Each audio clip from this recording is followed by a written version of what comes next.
Good morning, everybody. This is for Honors Pre-Calc. We're doing De Moivre's theorem. De Moivre's theorem basically is going to help us take complex numbers in polar form and raise them to powers. If you read through this up here, you'll see pretty quickly, if I'm taking z to a power, remember, if you're taking z times c, you would essentially take r times r, and then you would add theta to theta. So it would end up being r squared and 2 theta. If we take n equals 3, z cubed is essentially z squared times z. So we're multiplying by another r, and we're adding another theta. So it's r cubed and 3 theta. So hopefully it would make sense after seeing that pattern that if you're going to take z to the nth power, all you have to do is take r to the nth power and then multiply n times theta, and you're going to have the power of a complex number in polar form. Now, sometimes we're going to be able to convert this to standard form. Watch what we do here. If we're going to take 2 cosine of 20 plus I sine of 20 degrees, and we're going to raise that to the third power. Here's what De Moivre's theorem says. Take the radius, which is 2 here, and cube it. That would give me 8. Take the 20, and by the formula, you're just going to multiply by 3, so that's going to come out to be 60.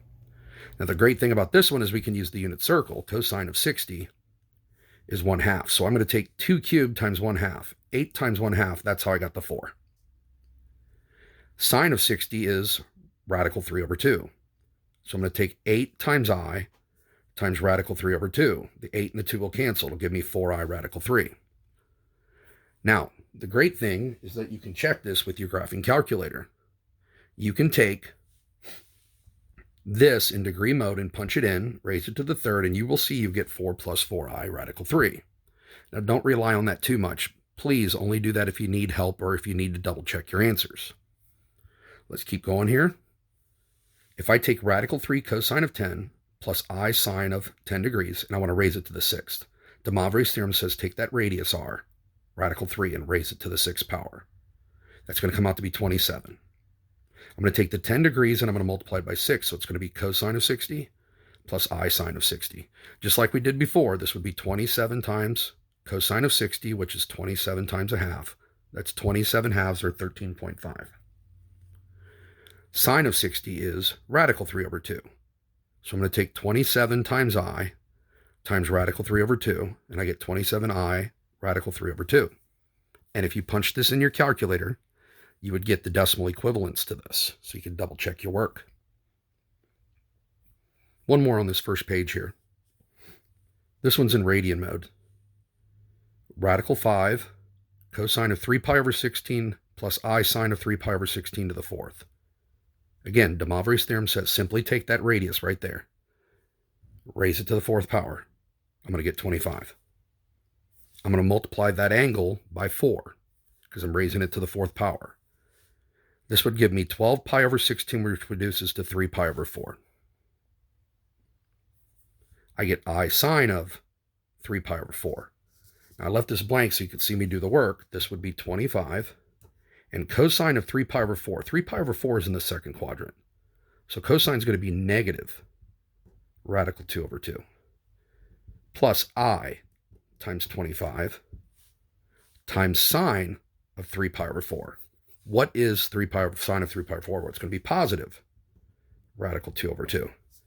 So my final answer here is going to be negative 25 radical 2 all over 2 plus 25i radical 2 all over 2. There's my final answer for that problem. Hope this is making sense. We're going to jump to the next page and make it a little bit more complicated here.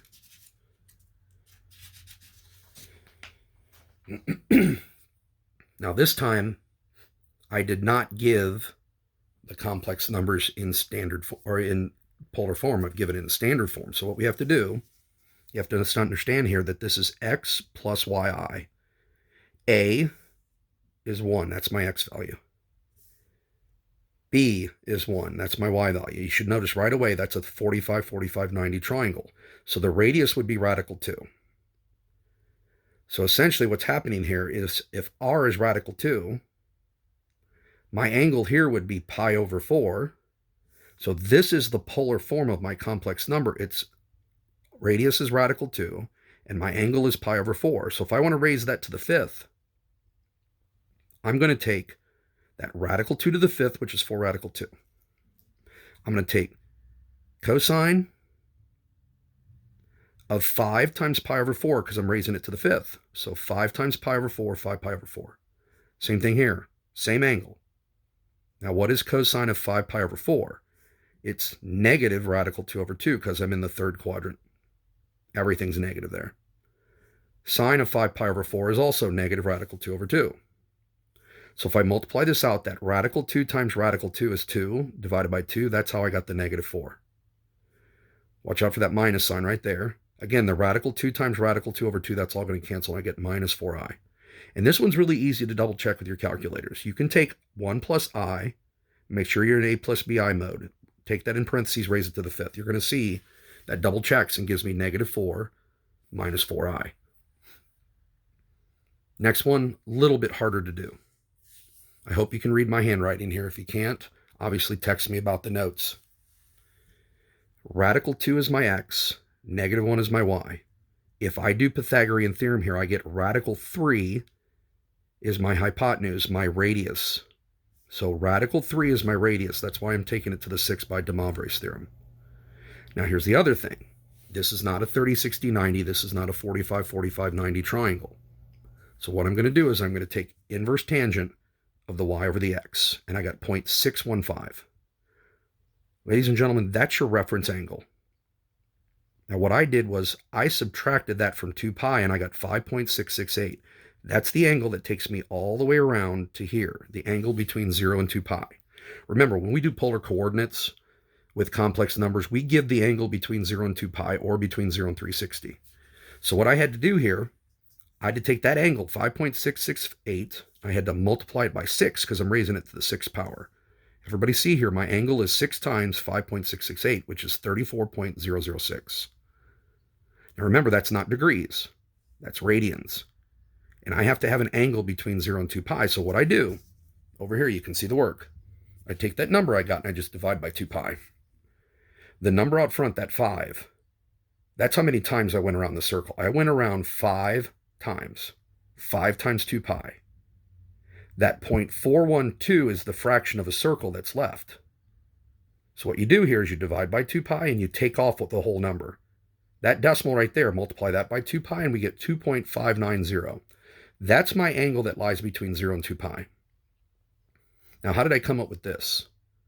I am just going to multiply 27 times cosine of that number, and of course I don't round. It came out to be exactly negative 23. I'm going to take 27 times sine of that number, again I don't round, and I get 14.142, which essentially is 10 radical 2. But if you guys give decimals, it's fine. So hopefully this is helping out so far. Again, this one right here, the x value is 1, so I went right 1. The y value is negative radical 5, so I went down radical 5. 1 squared plus radical 5 squared is 1 plus 5, that's 6. Radical 6 is my radius. So I take radical 6 to the 8th power. And again, I'm going to do inverse tangent of the y over the x. I leave out the negatives. Remember, that's what we did when we were finding reference angles. It gives me 1.150. That's this little angle right here in my triangle. Right there. So again, I subtracted from 2 pi to get my angle that's between 0 and 2 pi, 5.133. And what am I going to do with that angle?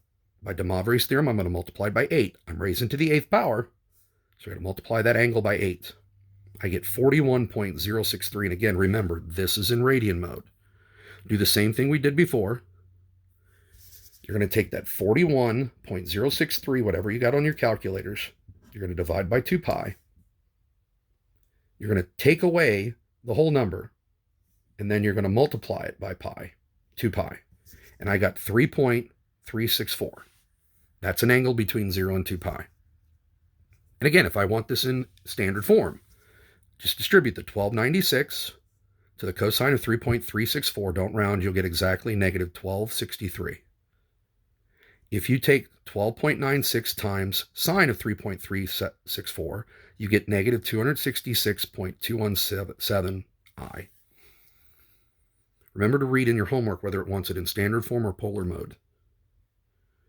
This one can be done by hand. Radical 3 is my x, down 1 for my y value. That's a 30, 60, 90 triangle. This should be 2. So I'm going to take 2 to the 6, which is 64. My angle right there is a 30-degree reference angle. So I've gone 330 degrees, or 11 pi over 6, which is convenient because I'm multiplying by 6. That gives me 11 pi,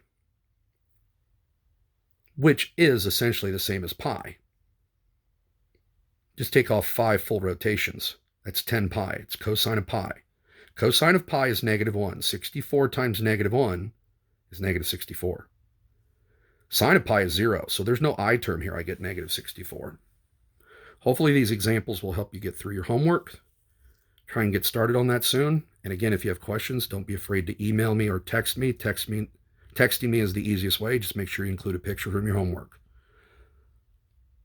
Talk to you soon. Hermdog out.